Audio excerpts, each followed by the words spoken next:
আজকে আমাদের বাসাতে রান্না করা হবে ভুড়ি, তার সাথে থাকবে চালের রুটি। আর চালের রুটি বানানো কিন্তু অনেক কষ্ট, কিন্তু এই চালের রুটি নিয়ে আজকে কী কাহিনী হয়েছে অবশ্যই ভিডিওটা দেখলে দেখতে পারবেন আপনারা। আসসালামু আলাইকুম, সবাই কেমন আছেন? আশা করছি ভালো আছেন। আমি আলহামদুলিল্লাহ আপনাদের তো অনেক ভালো আছি। আমি আখি কুষ্টা থেকে চলে আসলাম নতুন একটা ভিডিও নিয়ে। আর এই তো এখানে কিন্তু সব কিছু গুছাই নিছি আমি রান্না করার জন্য, কারণ আমি যখন রান্না করি আমি নিজের মতো করে রান্না করার চেষ্টা করি, কারণ আমার মশলাটা খুব ফ্রেশভাবে করে নিই। এখানে পেঁয়াজ বাটা, আদা বাটা, রসুন বাটা, পেঁয়াজ কাটা।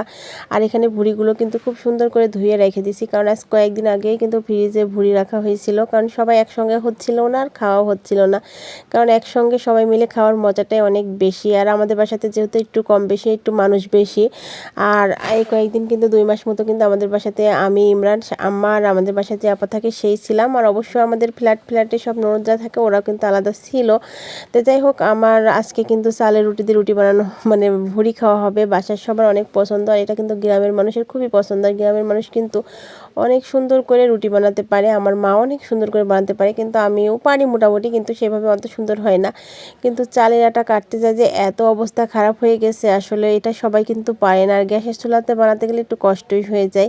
আর এই তো আমাদের দারোয়ানটা কিন্তু দাঁড়াই ছিল, যদিও বা দারোয়ান মানুষ ভাববেন না, এটা আমাদের ছোট্ট একটা বিড়াল। আর বিড়ালটা কিন্তু অনেক লক্ষ্মী আর অনেক ভালো, মাঝে মাঝে প্রচুর জ্বালাতন করে, আমাদের বিছানায় এসে শুয়ে থাকে।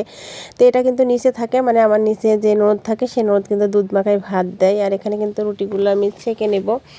আর এগুলো বানাচ্ছিল আপা, আর আমি এখন কিন্তু রুটিগুলো ভাজছিলাম, যেহেতু দুপুরবেলায় সবাই রুটির সাথে ভুড়ি খাবে এই জন্য।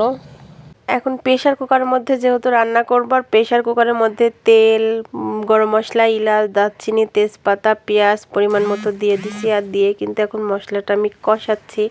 আর এখানে আদা বাটা, পেঁয়াজ বাটা, রসুন বাটা, জিরে বাটা সব কিছু দিয়ে দিলাম পরিমাণ মতো, যেহেতু ভুড়ি রান্না করতে একটু মশলা বেশি লাগে। আর নিয়মিত না দিলে কিন্তু ভালো হয় না, মানে একটু মশলাটা কম বেশি মিক্সড করে দিতে হয়।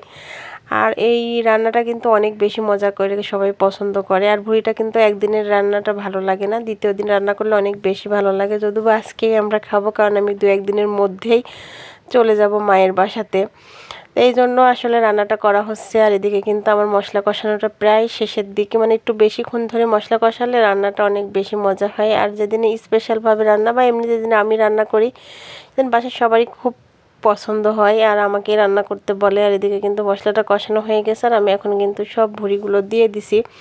দিয়ে এখন প্রেশার কুকারের উপরে কিন্তু কষাই নিচ্ছে। আর এটা কিন্তু ঝামেলা একদমই খুব কম হয়, অন্য পাতিলে দেওয়া লাগে না, প্রেশার কুকারে দিয়ে 2টা সিটি দিলেই কিন্তু হয়ে যায়। আমাদের বাসাতে কিন্তু বেশিরভাগ রান্না প্রেশার কুকারে করা হয়, যেহেতু আম্মা খাইতে পারে না, এই জন্য প্রেশার কুকারের রান্নাটা অনেক বেশি পছন্দ করে। কিন্তু অনেকেই আবার মাটির চুলাতে রান্না বা গ্যাসে কিন্তু প্রেশার কুকার ব্যবহার করে না।